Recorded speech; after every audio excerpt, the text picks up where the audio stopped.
ನನ್ನ ಹೆಸರು ರೇಣುಕಾದೇವಿ, ತಂದೆ ಸಾಬಣ್ಣ. ಬಾಲಕಿಯರ ಸರಕಾರಿ ಪದವಿ ಪೂರ್ವ ಕಾಲೇಜು ಪ್ರೌಢಶಾಲಾ ವಿಭಾಗದಲ್ಲಿ ನಾನು 10ನೇ ತರಗತಿಯಲ್ಲಿ ಓದುತ್ತಿದ್ದೇನೆ. ಇಂದು 3ನೇ ಅಧ್ಯಾಯವಾದಂತಹ ಜೀವಕ್ರಿಯೆಗಳು ಅಧ್ಯಾಯದಲ್ಲಿ ಬರುವಂತಹ ಮಾನವರಲ್ಲಿ ಸಾಗಾಣಿಕೆಯ ಬಗ್ಗೆ ನಾವಿಂದು ಅಧ್ಯಯನವನ್ನು ಮಾಡೋಣ. ಮಾನವರ ಹೃದಯವು ಅವರವರ ಎಡಗೈ ಮುಷ್ಟಿ ಗಾತ್ರದಷ್ಟಿದ್ದು ಎದೆಯ ಎಡಭಾಗದಲ್ಲಿ ಓರೆಯಾಗಿ ಸ್ಥಾಪನೆಗೊಂಡಿರುತ್ತದೆ. ಮಾನವನ ಹೃದಯವು 2 ಪದರಗಳಿಂದ ಆವೃತವಾಗಿದೆ.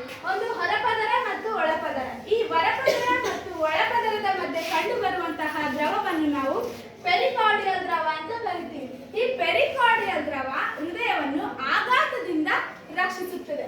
ಈಗ ಹೃದಯದ ನೀಳಛೇದ ನೋಟವನ್ನು ನೋಡಲಾಗಿ ಹೃದಯವು 4 ಕೋಣಗಳನ್ನು ಹೊಂದಿದೆ. ಎಡಹೃತ್ಕರ್ಣ, ಎಡಹೃತ್ಕುಕ್ಷಿ, ಬಲಹೃತ್ಕರ್ಣ, ಬಲಹೃತ್ಕುಕ್ಷಿ. ಹೃತ್ಕರ್ಣಗಳಿಗಿಂತಲೂ ಗಾತ್ರದಲ್ಲಿ ಹೃತ್ಕುಕ್ಷಿಗಳು ದೊಡ್ಡದಾಗಿರುತ್ತವೆ. ಈ ಬಲಹೃತ್ಕರ್ಣ ಮತ್ತು ಬಲಹೃತ್ಕುಕ್ಷಿಯ ಮಧ್ಯೆ ಕಂಡುಬರುವಂತಹ ಕವಾಟವನ್ನು ನಾವು ತ್ರಿದಳ ಕವಾಟ ಅಂತ ಕರಿತೀವಿ. ಅದೇ ರೀತಿಯಾಗಿ ಈ ಎಡಹೃತ್ಕರ್ಣ ಮತ್ತು ಎಡಹೃತ್ಕುಕ್ಷಿಯ ಮಧ್ಯೆ ಕಂಡುಬರುವಂತಹ ಕವಾಟವನ್ನು ನಾವು ದ್ವಿದಳ ಕವಾಟ ಅಂತ ಕರಿತೀವಿ. ಈ ತ್ರಿದಳ ಮತ್ತು ದ್ವಿದಳ ಕವಾಟಗಳು ರಕ್ತದ ಹಿಮ್ಮುಖ ಚಲನೆಯನ್ನು ತಡೆಗಟ್ಟುತ್ತವೆ. ಅಂದರೆ ಹೃತ್ಕುಕ್ಷಿಯಿಂದ ಹೃತ್ಕರ್ಣಕ್ಕೆ. ಈಗ ಅಪಧಮನಿ ಮತ್ತು ಅಭಿಧಮನಿ ಅಂದ್ರೆ ಏನು? ಅಪಧಮನಿ ಅಂದ್ರೆ ಹೃದಯದಿಂದ ರಕ್ತವನ್ನು ತೆಗೆದುಕೊಂಡು ಹೋಗುವಂತಹ ನಾಳಗಳಿಗೆ ಅಪಧಮನಿ ಅಂತ ಕರಿತೀವಿ. ಅದೇ ರೀತಿಯಾಗಿ ಅಭಿಧಮನಿ ಅಂದ್ರೆ ಏನಂದ್ರೆ ಹೃದಯಕ್ಕೆ ರಕ್ತವನ್ನು ತರುವಂತಹ ನಾಳಗಳಿಗೆ ನಾವು ಅಭಿಧಮನಿಗಳು ಅಂತ ಕರಿತೀವಿ. ಈ ಊರ್ಧ್ವ ಅಭಿಧಮನಿ ಮತ್ತು ಅಧೋ ಅಭಿಧಮನಿಗಳು ಹೃದಯಕ್ಕೆ ಅಶುದ್ಧ ರಕ್ತವನ್ನು ತರುವಂತಹ ನಾಳಗಳಾಗಿವೆ. ಈ ಪುಪ್ಪುಸಕ ಅಪಧಮನಿ ಹೃದಯದಿಂದ ಶುದ್ಧ ರಕ್ತವನ್ನು ತೆಗೆದುಕೊಂಡು ಹೋಗುವಂತಹ ನಾಳವಾಗಿದೆ. ಈ ಪುಪ್ಪುಸಕ ಅಭಿಧಮನಿ ಹೃದಯಕ್ಕೆ ಶುದ್ಧ ರಕ್ತವನ್ನು ತರುವಂತಹ ನಾಳವಾಗಿದೆ.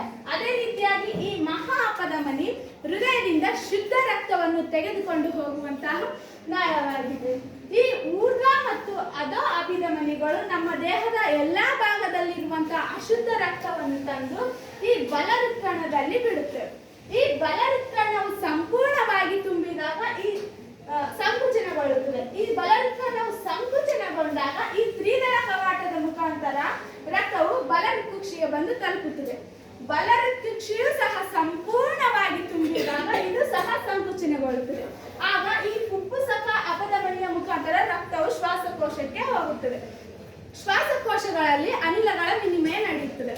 ಆಗ ಅಂದರೆ ಆಕ್ಸಿಜನ್ ಹೊಂದಿರುವಂತಹ ರಕ್ತ ಅಂದರೆ ಶುದ್ಧ ರಕ್ತವನ್ನು ಈ ಪುಪ್ಪುಸಕ ಅಭಿಧಮನಿ ಎಡಹೃತ್ಕರ್ಣದಲ್ಲಿ ತಂದು ಬಿಡುತ್ತದೆ. ಎಡಹೃತ್ಕರ್ಣವು ಸಹ ಸಂಪೂರ್ಣವಾಗಿ ತುಂಬಿದಾಗ ಇದು ಸಹ ಸಂಕುಚನಗೊಳ್ಳುತ್ತದೆ. ಆಗ ಶುದ್ಧ ರಕ್ತವು ಎಡಹೃತ್ಕುಕ್ಷಿಗೆ ಬಂದು ತಲುಪುತ್ತದೆ. ಎಡಹೃತ್ಕುಕ್ಷಿಯು ಸಹ ಸಂಪೂರ್ಣವಾಗಿ ತುಂಬಿದಾಗ ಇದು ಸಂಕುಚನಗೊಳ್ಳುತ್ತದೆ. ಆಗ ರಕ್ತವು ಮಹಾ ಅಪಧಮನಿಯ ಮುಖಾಂತರ ನಮ್ಮ ದೇಹದ ಎಲ್ಲಾ ಭಾಗಗಳಿಗೆ ಆಕ್ಸಿಜನ್ ಹೊಂದಿರುವಂತಹ ರಕ್ತ ಅಂದರೆ ಶುದ್ಧ ರಕ್ತ ನಮ್ಮ ದೇಹದ ಎಲ್ಲಾ ಭಾಗಗಳಿಗೆ ತಲುಪುತ್ತದೆ. ಹೀಗೆ ರಕ್ತವು ಹೃದಯವನ್ನು 2 ಬಾರಿ ಹಾದು ಹೋಗುವುದರಿಂದ ಇದನ್ನು ನಾವು ಹಿಮ್ಮಡಿ ರಕ್ತ ಪರಿಚಲನೆ ಅಂತ ಕರಿತೀವಿ.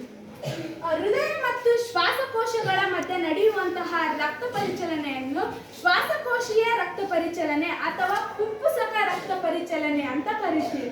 ಅದೇ ರೀತಿಯಾಗಿ ಹೃದಯ ಮತ್ತು ದೇಹದ ಜೀವಕೋಶಗಳ ಮಧ್ಯೆ ನಡೆಯುವಂತಹ ರಕ್ತ ಪರಿಚಲನೆಯನ್ನು ದೈಹಿಕ ರಕ್ತ ಪರಿಚಲನೆ ಅಂತ ಕರಿತೀವಿ. ರಕ್ತವು ರಕ್ತನಾಳಗಳ ಮೇಲೆ ಹಾಕುವಂತಹ ಒತ್ತಡಕ್ಕೆ ನಾವು ರಕ್ತದ ಒತ್ತಡ ಅಂತ ಕರಿತೀವಿ. ಈ ರಕ್ತದ ಒತ್ತಡವನ್ನು ಅಳೆಯಲು ಸಿಗ್ಮೋಮೆಟ್ರೋಮೀಟರ್ ಎಂಬ ಸಾಧನವನ್ನು ಬಳಸಲಾಗುತ್ತದೆ. ಆರೋಗ್ಯವಂತ ಮನುಷ್ಯನ ರಕ್ತದ ಒತ್ತಡ ಎಷ್ಟಾಗಿರುತ್ತದೆಪ್ಪ ಅಂತಂದ್ರೆ 120/80 mmHg ಆಗಿರುತ್ತದೆ. ಆರೋಗ್ಯವಂತ ಮನುಷ್ಯನ ರಕ್ತದ ಒತ್ತಡ 120/80 mmHg ಆಗಿರುತ್ತದೆ. ಹೀಗೆ ಈ ಹೃದಯದ ಕೋಣೆಗಳು ಸಂಕುಚನಗೊಳ್ಳುವುದು ಮತ್ತು ವಿಕಸನಗೊಳ್ಳುವುದನ್ನು ನಾವು ಕ್ರಮವಾಗಿ ಸಿಸ್ಟೋಲಿಕ್ ಮತ್ತು ಡಯಾಸ್ಟಾಲಿಕ್ ಅಂತ ಕರಿತೀವಿ. ಈ ಸಿಸ್ಟೋಲಿಕ್ ಮತ್ತು ಡಯಾಸ್ಟಾಲಿಕ್ ದಿಂದ ಹೃದಯದಲ್ಲಿ ಶಬ್ದ ಉಂಟಾಗುತ್ತದೆ. ಅದನ್ನೇ ನಾವು ಹೃದಯ ಬಡಿತ ಅಂತ ಕರಿತೀವಿ. ಆರೋಗ್ಯವಂತ ಮನುಷ್ಯನ ಹೃದಯ ಬಡಿತ 1 ನಿಮಿಷಕ್ಕೆ 72 ಬಾರಿ ಆಗಿರುತ್ತದೆ. ಧನ್ಯವಾದಗಳು.